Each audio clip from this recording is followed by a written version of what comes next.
E aí, tudo bem? Eu quero que você nesse vídeo entenda que essa pompa toda de quantos leads você tem na sua base, esse negócio de uma base inflada com milhares e milhares de leads, é balela e o importante mesmo é você ter leads qualificados e engajados nessa sua base com algumas técnicas para não manter sujeira nessa base. E quando eu falo sujeira, eu não estou falando de pessoas ruins ou algo nesse sentido, mas obviamente estou falando de pessoas que estão em momentos diferentes, pessoas que não engajam com as suas comunicações, pessoas que de uma certa forma já compraram até do concorrente e nem querem mais seguir a sua comunicação. E com essas pessoas é muito importante que você filtre melhor as comunicações, filtre melhor os contatos, para que além de você parar de pagar por elas, você também consiga aumentar as suas taxas de abertura, taxa de conversão com as pessoas corretas. Então nesse vídeo eu quero te ensinar, quero te mostrar aqui dicas para que você consiga manter a sua base aquecida fazendo uma boa limpeza de base, fechou? Então vamos lá para a tela, que o objetivo aqui é vocês entenderem que, óbvio que aqui é muito mais ilustrativo. Nesse mar de todas as pessoas que você tem na sua base, existem certas pessoas, eu vou colocar essas pessoas aqui como pessoas mais verdinha, pessoas que já estão preparadas para compra. Existem pessoas que são essas bolinhas pretas, que ainda estão em cima do muro, não sabem o que fazer, estão meio perdidos em relação ao que deve ser feito, elas precisam às vezes até de um e-mailzinho de conteúdo, alguma coisa a mais, simplesmente para ganhar a confiança de você e, obviamente, dar o próximo passo para ficar um pouco mais aquecida. Mas também existem essas pessoas vermelhinhas aqui, esses leads vermelhinhos, que são pessoas que estão aí de forma aleatória, são pessoas que não querem comprar o seu produto, já compraram de concorrente, pessoas que nem abrem mais a caixa de entrada porque tem um outro momento de vida. E é justamente essas pessoas que a gente precisa identificar dentro da nossa base para que a gente consiga fazer essa limpeza, economizar e ter muitos outros benefícios que eu quero mostrar aqui para você. Lembrando, nem todas as pessoas da sua base são importantes, você paga por todas essas pessoas e justamente por isso que você deve, 3 pontinhos aqui, ó. Primeiro, desenvolver uma estratégia para valorizar aqueles leads que mais são quentes, os leads em potencial. Isso porque essas pessoas, além de estarem num nível de consciência totalmente diferente, essas pessoas também, elas estão disputando a comunicação, ou às vezes elas estão em cima do muro só de qual pessoa ela deve comprar. Nesse caso aqui, quanto mais você conseguir fazer uma comunicação mais assertiva e uma comunicação mais fundo de funil, melhor. E quando eu falo fundo de funil, é fazer uma oferta, quando eu falo de fundo de funil, é você colocar, sei lá, tem empresas que faz sentido, outras não, mas é colocar um cupom de desconto, é fazer uma oferta, é você entregar um bônus a mais para que você consiga fazer com que a conversão dessa pessoa seja mais fácil, beleza? Ponto 2, você deve, se por um lado você deve pegar os leads quentes e valorizar eles, por outro lado, no ponto 2, você deve desenvolver estratégias de comunicação para aquecer as pessoas que têm o potencial, as pessoas que são relevantes, que no caso são esses pontinhos pretos aqui. Nem todos você vai saber quem é quente, quem é potencial, quem não é potencial, até que essa pessoa ou levante a mão ou fique com a mão abaixada tempo suficiente para que a gente tire ela da base. Mas a gente não pode simplesmente entender que uma pessoa é uma pessoa desaquecida, uma pessoa que não tem interesse, se a gente não tem aparecido para ela. Por isso que é importante manter essa estratégia de comunicação. No ponto 1 aqui, até desenvolvendo um pouco melhor essa parte de estratégia de valorizar leads quentes, as pessoas têm um pouco de dúvida em relação ao que pode ser feito, né? Eu já trouxe, se eu não me engano, em 2 lives, eu não lembro qual é especificamente, mas nesse ponto aqui, quando você entende quais são os leads potenciais para serem compradores de um produto seu, de uma aplicação, de uma mentoria, nesse caso especificamente aqui, você pode tranquilamente, uma vez que essa pessoa foi identificada através do lead scoring, através de um comportamento de frequência de e-mails que ela está abrindo, você pode colocar ela numa sequência de e-mails, num fluxo de e-mails, de 7 e-mails, de 20 e-mails, para fazer com que essa pessoa receba mais comunicações nossas e, óbvio, comunicações mais assertivas, comunicações mais diretas. Você pode também mandar para um time comercial. Vou colocar aqui, ó, funil específico, time comercial, mandar para um CRM. Então tudo isso pode ser feito uma vez que a gente identifica quem são as pessoas que mais têm uma propensão a converter dentro do nosso mercado, dentro do nosso business, ok? Tem aqui desenvolver as estratégias de comunicação para aquecer as pessoas relevantes, que é justamente você ter uma comunicação com uma certa consistência, com uma certa frequência, para que você consiga aparecer para mais pessoas num tempo maior. E tem o ponto 3 aqui, que é criar automações para limpar as pessoas que são desinteressadas. Isso porque a gente não precisa fazer daquela forma bem manual, que nem era feito antigamente, e obviamente você também consegue fazer ela de uma forma mais automatizada, através de automações bem montadas, certinho, entendendo o comportamento. Isso aqui vai te ajudar a ter muitos benefícios. Um deles é, obviamente, economizar dentro da plataforma que você paga. Independente se é a plataforma do MailChimp, ActiveCampaign, HubSpot, com certeza desativando os leads que não são interessados, as pessoas que não são engajadas, as pessoas que não têm interesse no seu produto, no seu negócio, você tem o poder de economizar. Fechou? E isso tudo, de alguns benefícios, para vocês, para ficar um pouco mais claro até, você tem a possibilidade de redução de custo, o aumento de engajamento e aumento também na entregabilidade e reputação. Redução de custo, quando eu falo, tem sim a questão de você não ficar pagando pelos leads a todo momento, mas por outro lado também tem a importância de você conseguir adaptar com um plano que está dentro do seu negócio, dentro do seu mercado, certo? Tem o aumento do engajamento, que isso aqui vai te ajudar a fazer com que a sua abertura vá lá para cima, seus cliques vão lá para cima, simplesmente porque você está se comunicando ou tendo frequência com as pessoas que realmente, que de fato estão interessadas no seu produto. Vamos lembrar que uma vez que você é visto como aquele vendedor que bate de porta em porta, uma comunicação um pouco mais agressiva, esse tipo de comunicação, esse tipo de vendedor, ele tende a não ser uma pessoa que é muito bem vista. Pode rolar alguma venda? Pode rolar alguma venda. Não estou tirando o poder que é você ser uma pessoa chata quando você vende. Mas, obviamente, quando você entende os comportamentos, fica muito mais interessante quando você usa isso a seu favor e não negligencia esses dados, essas informações que estão ali dentro do seu e-mail marketing. Um parênteses que eu já também comentei algumas vezes, mas vale reforçar isso aqui. Quando a gente olha para a nossa base de leads, quando a gente olha para a nossa base de e-mails, a gente não pode, primeiro, olhar só simplesmente como números brutos, como dados, estatísticas, e sim como pessoas que estão ali por trás, pessoas que têm comportamentos, rotinas, que têm uma vida, né? E entendendo isso, a gente também consegue entender não só em que momento mandar, mas também que existem certas pessoas que têm mais potencial. E quando a gente tira essas pessoas, separa essas pessoas e trabalha mais com as galera engajada e a galera que tem um certo potencial, a nossa abertura também, consequentemente, vai lá para cima. E quando a gente fala de entregabilidade, isso aqui é uma consequência do alto engajamento, porque a entregabilidade, ela sempre é afetada conforme a gente vai fazendo comunicações daquele vendedor de porta em porta chato, onde você pega e não consegue ter uma boa entrega simplesmente porque você está trabalhando com e-mails que não existem, e-mails que nem querem mais receber suas comunicações. Às vezes a pessoa se cadastrou com um e-mail profissional, mas ela usa mais o pessoal. Às vezes essa pessoa foi demitida do profissional e ainda continua a receber uma comunicação no e-mail profissional. Então não faz muito sentido a gente ficar trabalhando com esse tipo de pessoa. E quando eu falo reputação, é porque também a gente, conforme vai jogando as nossas taxas lá para cima, o algoritmo do Google, o algoritmo dos servidores de e-mail, mas quando eu falo servidores de e-mail, eu englobo muito mais o Google, porque quando a gente olha, por exemplo, os dados estatísticos de como é o comportamento qual é a taxa de utilização de cada plataforma, normalmente, a não ser que seja um nicho muito específico, as pessoas que utilizam o Gmail, a gente fala ali de, com certeza, mais de 80%, de 60 não, de 70% para cima. Nunca vi abaixo disso e já trabalhei com nicho de tecnologia, já trabalhei com nicho de desenvolvimento pessoal, já trabalhei com nicho de confeitaria profissional como um todo. Então, assim, sempre a galera usa Gmail, óbvio, por conta do Gmail, na minha visão, ser uma das melhores ferramentas em relação à caixa de entrada, mas é uma ferramenta que também você, para tudo hoje, você consegue logar. Diferente do iCloud, né?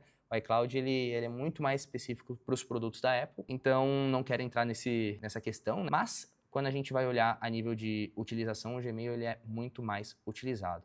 Quando eu falo aqui também aumento de ROI, é o retorno sobre investimento. Então, se você, obviamente, reduz o preço da ferramenta, você está pagando R$1.000 pela ferramenta, e agora você passa a pagar 800 e aumentar o seu lucro através de um valor menor que você está pagando, você aumenta o retorno do investimento. Mesmo que você tenha o mesmo retorno, mesmo que você tenha a mesma quantidade de vendas, uma vez que você reduz o custo da ferramenta, por conseguir reduzir a quantidade de leads ou por fazer uma boa adaptação no plano, a gente também, por consequência, aumenta o nosso retorno sobre investimento, ok? Então isso aqui pode ser muito bom, mas às vezes pode ser só uma redução de plataforma, o que na minha visão já é bom também, tá? Então tem um caso até que era uma expert grande, se eu não me engano tinha 299 mil contatos. Ela tava com uma base infladíssima por conta de ego, por um certo ego de não querer excluir leads, por não saber o que fazer com os leads que estavam ali parados, por não saber, principalmente, que tinham leads que ali poderiam tranquilamente ser descartados. Minto, não era 299 não, era com certeza ali por volta de 300 a 400 mil leads. Uma limpeza, com uma ação, uma estratégia que a gente aplicou nela,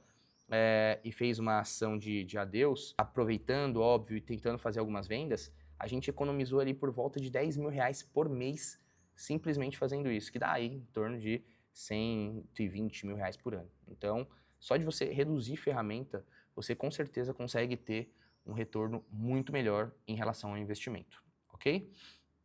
E alguns pontos importantes aqui para que você consiga não só concretizar isso, cristalizar isso em relação a como deve ser aplicado, mas também para que vocês consigam ter um pouco mais de clareza na hora da aplicabilidade. Primeira coisa é entender o seu LTM. Eu confesso, eu não achei nenhum lugar que fala sobre LTM, porque é um conceito que talvez as pessoas falem de outra forma. Enfim, ao certo eu não sei como é trabalhado essa nomenclatura especificamente. Mas o LTM é o Lifetime Mail, que é como se fosse o tempo de vida de um lead, um tempo de vida de um e-mail. E obviamente que nichos e nichos, eles têm tempos de vida diferentes. Então, vamos supor que uma pessoa que tá querendo comprar um caminhão, ela é diferente de uma pessoa, por exemplo, que está querendo comprar um curso online. Uma pessoa que vai comprar um caminhão, muitas vezes ela precisa de um relacionamento muito maior, uma frequência na comunicação muito mais alta do que uma pessoa que vai comprar um curso que compraria de uma forma muito mais fácil, simplesmente fazendo algumas comunicações específicas, comunicações pontuais. Então, uma vez que a gente entende o LTM do negócio, o LTM dos leads, a gente também entende que não é possível, por exemplo, eu tirar o lead da minha base muito tempo antes desse LTM terminar, desse ciclo se encerrar. Tem pessoas que vão se descadastrar, tem pessoas que não vão se interessar nesse processo, mas uma pessoa que vai comprar um caminhão, por exemplo, que tem um valor ali de milhões de reais, ela é uma pessoa que vai precisar de um tempo um pouquinho maior ali de estar na sua base, de você aparecer mais para ela, do que essas outras pessoas que vão comprar, por exemplo, produtinhos mais baratos. Então, uma pesquisa até do próprio Google, que eu coloquei com o What Google Says, porém, eu não sei o nome dessa pesquisa especificamente, tá? Mas é o próprio nome do blog que tá aqui no Unicorn Studio, que mostra aqui sobre esse ponto aqui da importância de você ter uma frequência em contatos, mas como também ter múltiplos canais de comunicação para que você consiga impactar a pessoa. E olha que curioso, ele fala sobre... Deixa eu ver se eu acho aqui, ó. Ah, beleza, ó. Ele fala a proporção 7, 11, 4, né? É que você precisa ter pelo menos um relacionamento ali de 7 horas de conteúdo com a pessoa, 7 horas de relacionamento, isso pode ser através de áudio, através de vídeo, através de blog, de reviews, no Instagram, Facebook, o que seja, você precisa ter um tempo, isso aqui é uma média, tá? Não vamos generalizar para todos os mercados, todos os nichos, mas essa proporção no geral funciona muito bem. 7 horas de conteúdo. Quando a gente fala sobre até mesmo e-mail marketing, e por que eu gosto do e-mail marketing, é porque o nível intelectual de uma pessoa que lê e-mail, no geral, tende a ser muito maior ou ser uma pessoa, um lead muito mais interessado do que uma pessoa que simplesmente assiste um Reels. Isso porque o Reels você consome de uma forma totalmente passiva, 30 segundos, 1 minutinho e meio ali, 2 minutos, ela passa pro próximo e muitas vezes ela acaba esquecendo o conteúdo que ela acabou de assistir, sendo que o e-mail você não só pode ler nesse mesmo tempo, mas o esforço que você tem que fazer para fazer a leitura, ele tende a ser muito maior. Por isso que, uma vez que ela gasta mais energia, investe mais energia para poder consumir o seu tipo de conteúdo através do e-mail, se torna muito mais interessante. Então ali a gente consegue ter muito mais inteligência de quem são as pessoas mais interessadas ou não. Quando a gente fala na proporção 11, a gente fala aqui sobre os 11 touch points, que são pontos de contato. E aí ele fala sobre a importância de você ter múltiplos canais de comunicação para que você impacte esse lead para fazer a compra, né? Então, seja em anúncios, seja em sites, seja em posts de mídias sociais, seja em e-mails e newsletters, seja em brands ou cartões. O que é isso? Product cards and other points. Peraí que eu nunca escutei esse termo aqui. Ainda não entendi muito bem o que é. Mas vocês entenderam, né? Tem essa importância de você ter 11 pontos de comunicação. Lembrando, né? Todos esses pontos aqui que a gente tem, seja mídia, seja website, seja os anúncios em si, o único que a gente de fato consegue ter o controle em relação à pessoa é a parte de e-mails, são as partes da newsletters. Isso porque nos anúncios, por exemplo, você tem que ficar pagando a todo momento para poder aparecer para essa pessoa. E uma vez que você tem que ficar pagando, você vai encarecendo, não o retorno por investimento, né, mas o LTV dessa pessoa. Então você tem que ficar investindo para que essa pessoa compre lá na frente. Já websites, assim como o social media, a gente não tem um controle muito grande, porque uma vez que você posta um artigo, uma vez que você posta um blog, uma vez que você posta um carrossel, um Reels que seja, você não tem o controle de onde essas pessoas ou quem vai ser impactado com esse conteúdo. Ou se você quiser ter o controle, você volta para o advertisement, que é fazer anúncio para aparecer para um público específico. Porém, quando a gente fala sobre e-mails, newsletters, a gente consegue sim ter o controle. E não só ter o controle, como também saber se essa pessoa abriu o e-mail ou não. Como saber se ela leu o e-mail ou não, se clicou no e-mail ou não, no link, no botão, que seja, para que você consiga ter um entendimento mais robusto do comportamento dessa pessoa. E aí, a gente tem até algumas técnicas nas ferramentas que eu uso aqui, que a gente consegue ir metrificando a quantidade de aberturas, fazer a relação de aberturas por cliques, para que, quando, por exemplo, uma pessoa chegar em 11 touchpoints, e aí não é touchpoints, né, mas 11 aberturas de e-mail que seja, a gente consiga, por exemplo, fazer o que eu tinha falado aqui, ó, jogar essa pessoa pro nosso CRM, jogar essa pessoa que teve 11 contatos, 11 aberturas, para um time comercial, para um funil específico de 9, 10, 20 e-mails que seja, para a gente poder ir cercando as pessoas que de fato têm interesse no seu produto, no seu negócio, ok? E por fim, a gente tem os 4 diferentes locais. E aí os locais aqui seria em locais diferentes, né? Em mídias sociais diferentes, em canais de comunicação diferentes, no offline, no online, em websites de terceiros, num popular influencer, ou seja, em locais, em canais, em comunicações que são diferentes, ok? Então, normalmente, essa é uma pesquisa geralzona, assim, do Google, mostra que make their building decision. Isso aqui é o que influencia a decisão do comprador, tá? Então, são tendências, óbvio, mas é muito importante, uma vez que é uma pesquisa do Google, não é qualquer ferramenta, a gente considerar isso e, entendendo esse comportamento, a gente criar estratégias que estejam conectadas. Fechou? Outro ponto importante, ter consistência nos e-mails. Não adianta nada você, por exemplo, falar que uma pessoa é esse ponto vermelhinho ou essa pessoa ela não é um ponto que vai converter, ou uma pessoa que pode tranquilamente ser limpa, se eu não pego e tenho uma consistência na comunicação, ou seja, fico mandando e-mail ali que seja diário, 3 vezes, 4 vezes por semana.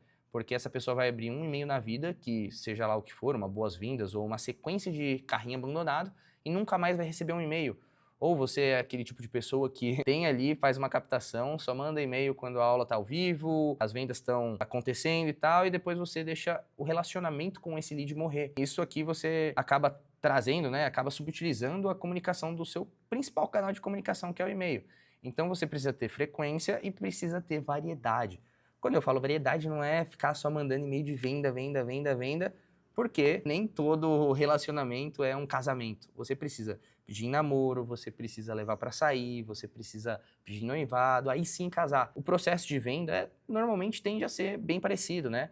A gente consegue a nossa primeira conquista, a gente consegue o nosso primeiro clique, a gente consegue a nossa primeira metanoia, a nossa primeira transformação na pessoa, até que ela de fato compre um produto. Né? A não ser que ela esteja muito preparada, fazendo analogia, né? Esteja muito louca para casar, mas no fim das contas, esse é uma venda que é feita normalmente para pouquíssimas pessoas, né? Quando a gente trabalha uma variedade maior de comunicação, de geração de valor, de, óbvio, prova social, de oferta também, mas de conteúdo, de entretenimento, vai fazendo com que a gente consiga elevar o nível de consciência dos nossos leads, da nossa base. E por último, ter entrada frequente de leads, né? Uma lista que nunca está crescendo, ela está consistentemente morrendo, porque uma pessoa, todo lead tem o seu lifetime, né? Todo lead um dia acaba encerrando o seu ciclo. Tem pessoas eternas na sua empresa, pessoas que vão consumir para sempre seu produto, seu conteúdo, produto? Tem, mas são muito poucas. Então, a tendência sempre é fazer uma queda, né? Ter uma queda em relação às pessoas que estão na sua base. Isso se você não tiver estratégias para poder atrair novas pessoas, atrair novos leads, fazer novas ofertas e tudo mais. E para encerrar, eu até trago essa fala aqui do Russell, que foi um vídeo que eu gravei e que eu vou deixar até no card aqui em cima para criar uma estratégia de comunicação consistente com a sua base, que ele fala aqui, ó, o melhor jeito, the best way to give yourself a raise every day, o melhor jeito de ter um aumento, de elevar o seu negócio todo dia, é investir tempo, is to spend time every day, focando on new ways novos jeitos para você construir a sua lista, para você crescer a sua lista. E aí ele termina assim, né? Se você quer construir uma boa relação com a sua lista, você precisa... Não, ele fala se você quer construir Se você construir uma boa relação, um bom relacionamento com a sua lista, você pode esperar bons resultados. E quando ele fala resultados, ele fala o que a gente gosta, né? Não é de faturamento, a gente está falando de lucratividade. A sua base, a sua lista de e-mails é o que mais pode te trazer lucratividade e não só faturamento. Porque, de novo, você não tem que ficar pagando para ela a todo momento para poder aparecer para esses leads, para essas pessoas. Fechou? Espero ter te ajudado. Te vejo no próximo vídeo e valeu!